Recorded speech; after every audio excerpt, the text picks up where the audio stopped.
আলাইকুম। খুবই মুখরোচক পুঁই শাকের মিসলি বা পুঁই ফল, পুঁই শাক সহ আজকে রান্না করব। আর খুব মজার একটা রেসিপি। এটা কেটে ধুয়ে খুব ভালো করে পরিষ্কার করে ধুয়ে একটা স্টেনারে রেখে দিয়েছি। একটা আলু ছোট টুকরো করে কেটে নিয়েছি, আর কিছুটা ছোট চিংড়ির শুটকি দিয়ে রান্না করব। এটা গরম পানি দিয়ে খুব ভালো করে কষলে কষলে ধুয়ে, প্রচুর বালি থাকে, এটা পরিষ্কার করে ধুয়ে একপাশে রেখে সব গুছিয়ে নিয়ে বা রান্নাতে চলে আসলাম।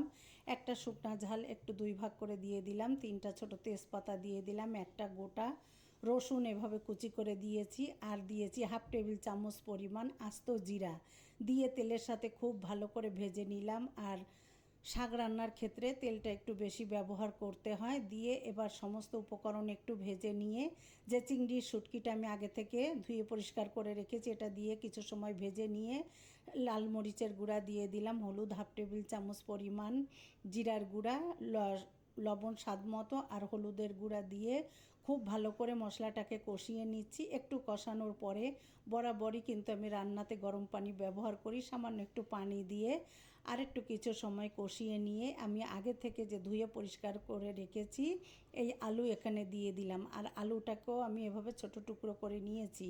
আর দিয়ে দিলাম পুঁই পাতা সহ পুঁই ফল দিয়ে খুব ভালো করে সমস্ত মশলাগুলোর সাথে কষিয়ে নিচ্ছি। আলু, চিংড়ি, শুটকি, অন্যান্য মশলা খুব ভালো করে কষিয়ে নিচ্ছি। আর এই পুঁই ফল, পুঁই পাতাটা আমার বড় বেয়ানের ছাদ বাগানের, সে পাঠিয়েছে তার ভালোবাসার জায়গার থেকে, আর সেটাই আমি আজকে রান্না করছি, একদম ফ্রেশ, বিষমুক্ত।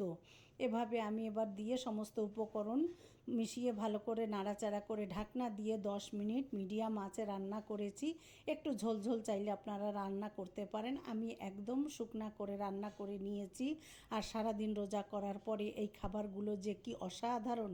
এবার আপনাদের একটু পরিবেশন করে দেখিয়ে দিচ্ছি। যেহেতু আমি সন্ধ্যা রাত্রে ভাত খাই না, তাই ইফতারির পরে পরিবেশন করে আমি একটু চামচে করে আল্লভ সামলাতে পারলাম না, তাই একটু খেয়ে নিলাম। কি যে অসাধারণ। আর সেহেরির সময় মনে হয় অর্ধেকটা ভাত আমি এটা দিয়ে খেয়েছি। অনেক বেশি মুখরোচক। যারা এটা পছন্দ করেন তাদের জন্য তো অসাধারণ। ভালো লাগলে আমার এই রেসিপিতে খেয়ে দেখবেন। আর সবাই অনেক ভালো থাকবেন। আপনারা এই বোনের জন্য দোয়া করবেন। আপনাদের জন্য রইল মন থেকে দোয়া। সবার রমজান কাটুক অনেক ভালো। আসসালামু আলাইকুম।